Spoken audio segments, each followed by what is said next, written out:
Sum na sum eh. Yan, ang ganda oh.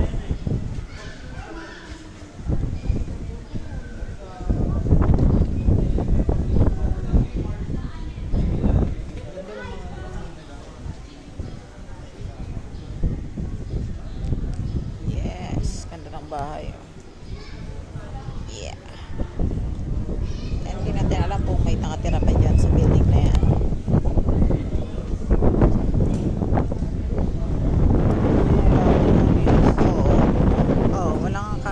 Kalat-kalat eh. Sarap ng Tapos ano ba yan dyan? ano yan? Private. Tamas yan? Batangas syempre. Kasi building ka. Eh, daan. Yung daan na papunta doon. Saan ang daanan dyan? Ito kalsada na to. Ayun pa pala sa ilalim mo.